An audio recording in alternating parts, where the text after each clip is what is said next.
Salam Sobat Ministry Channel, apa kabar? Semoga dalam keadaan baik-baik saja. Hari ini kita kembali bertemu dengan Pastor Dotoni. Hari ini Pastor Dotoni akan berkhotbah tentang doa. Bagaimana doa yang dimaksud oleh Pak Dotoni? Mari kita dengarkan. Jangan lupa like, komen, dan subscribe. Tuhan Yesus memberkati. Salam.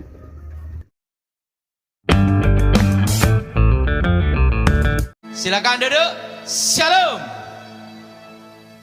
Jam ini saya membahas tentang doa. Tentang apa, saudara? Nah, mari kita buka Alkitab kita saat ini dalam kitab surat Yakobus pasal yang kelima.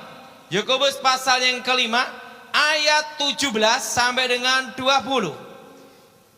Kitab Yakobus pasal 5 ayat 17 sampai dengan 20. Elia adalah manusia biasa sama seperti kita, dan ia telah bersungguh-sungguh berdoa supaya hujan jangan turun, dan hujan pun tidak turun di bumi selama 3 tahun dan 6 bulan. Lalu ia berdoa pula dan langit menurunkan hujan dan bumi pun mengeluarkan buahnya. Saudara-saudaraku, jika ada di antara kamu yang nyimpang dari kebenaran dan ada seorang yang membuat dia berbalik, ketahuilah bahwa barang siapa membuat orang berdosa berbalik dari jalan yang sesat, ia akan menyelamatkan jiwa orang itu dari maut dan menutupi banyak dosa. Alkitab berkata bahwa Elia adalah manusia biasa, artinya dia juga lapar, dia juga haus, dia juga perlu yang namanya itu kebahagiaan. Tapi Alkitab berkata bahwa dia doa sungguh-sungguh, dan Tuhan mendengar doanya, yaitu 3,5 tahun tidak ada hujan, dan sampai dia berdoa untuk supaya hujan turun, dan Tuhan mendengarkan doanya. Doa yang dijawab Tuhan adalah yang pertama, doa yang bukan untuk ambisi atau doa untuk keinginan kedagingan, tetapi doa untuk kemuliaan Tuhan. Amin. Amin. Nah, Elia berdoa sungguh-sungguh untuk kemuliaan Tuhan, supaya terjadi pertobatan atas Israel. Doa yang didengar Tuhan adalah doa yang mendatangkan mukjizat, adalah untuk kemuliaan Tuhan. Ingat, saudara, doa untuk pertobatan, doa untuk menyatakan kemuliaan Tuhan adalah apa? Doa yang benar-benar bukan dari ambisi, keinginan, hawa nafsu. Amin. Nah, saudara, contohnya gimana? Saya kebetulan saya punya ayah. Ayah saya itu, saudara, nakal, judi, setelah itu main perempuan, judi, main perempuan. Dia SD tidak lulus, hidupnya hanya megang kartu, judi terus, hidupnya judi. Kalau miskin sama mama saya, kalau kaya sama perempuan lain. Dan mama saya, waktu dia bertobat, ingat saudara, mama saya itu menunggu papa saya bertobat tidak lama, cukup 20 tahun. Nah, pada waktu mama saya bertobat, dia berdoa sungguh-sungguh minta pada Tuhan. Ingat, saudara, doa yang dijawab Tuhan adalah doa yang bukan untuk ambisi, keinginan manusia, tetapi doa untuk kemuliaan Tuhan. Amin. Mama saya berdoa supaya papa saya bertobat dan melayani Tuhan. Semakin didoakan mama saya, bukannya papa saya bertobat, tambah kumat. Iblis menyerang kita dengan 2 hal. Yang pertama adalah tekanan. Apa, saudara? Dengan apa, saudara? Dengan apa, saudara? Tekanan.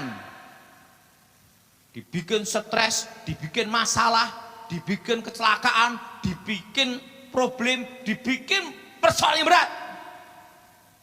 Nah, ditekan dulu sampai stres. Setelah stres, stroke selesai. Makanya iblis itu menggoda Pertama, yaitu dengan tekanan.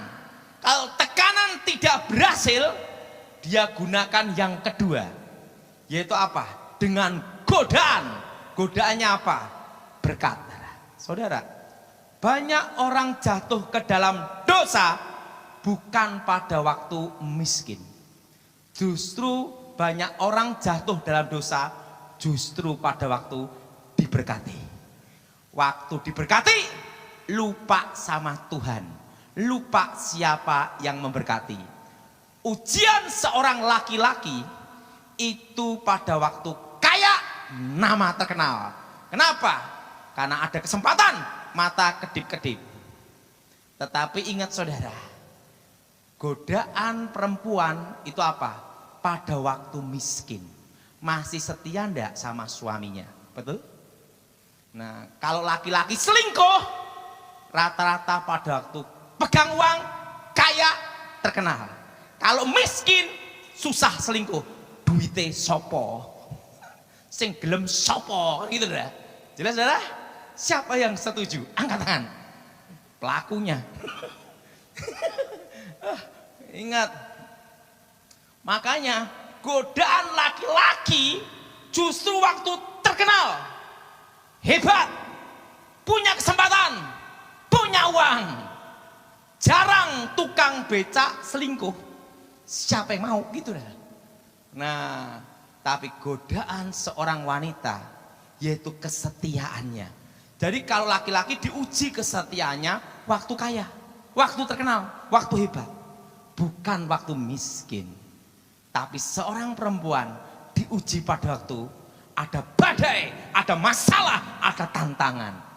Baru tahu itu istri yang setia atau tidak. Siapa yang setuju laki-laki angkat tangan. Takut semua. Nah, ujian. Nah, saudara, semakin didoakan mama saya, didoakan terus papa saya bertobat, tambah parah. Ingat, iblis menggoda dengan apa? Tekanan. Apa saudara? Malah mama saya dimaki-maki, dikatakan gara-gara kamu percaya Yesus, setiap kali judi digerobyok polisi, setelah itu bubar kacau semua, gara-gara Yesus gondrong, ngomong gitu dah. Dia ngatain mama saya terus ditekan habis sampai mama saya diusir keluar, minggat. Ingat saudara, strategi iblis adalah dua. Pertama tekanan, kedua adalah godaan. Apa saudara? Apa saudara? Nah, pada waktu, tapi ingat, doa mama saya waktu itu apa? Tuhan, jamah suamiku bertobat untuk melayani Tuhan. Ingat ya, doa yang dijawab Tuhan adalah doa untuk kemuliaan Tuhan, bukan keinginan ambisi manusia. Jelas saudara? Maka saudara doa yang benar. Ada doa yang tidak benar? Ada. Contohnya Simpson. Waktu dia jatuh dalam dosa, dia bertobat, dia berkata apa? Tuhan, cukup sekali ini saja, aku membalaskan kedua mataku. Dan Tuhan jawab. Dia mati, roboh, bangunan hancur, dia mati. Coba dia ngomong gini, Tuhan, kehendak-Mu yang jadi. Belum tentu dia mati hari itu, betul? Tapi kan dia udah terlanjur frustasi, stres. Makanya doa orang frustasi itu bahaya juga adalah, Tuhan, cukup sekali ini saja, Engkau beri aku kekuatan. Tuhan jawab, sekali itu saja. Dan setelah itu apa? Simpson mati. Nah, itu doa orang frustasi. Nah, mama saya berdoakan papa supaya bertobat dan melayani Tuhan. Jadi saudara, istri-istri yang berdoa untuk suaminya, doanya itu jamah bertobat untuk melayani Tuhan. Jelas saudara?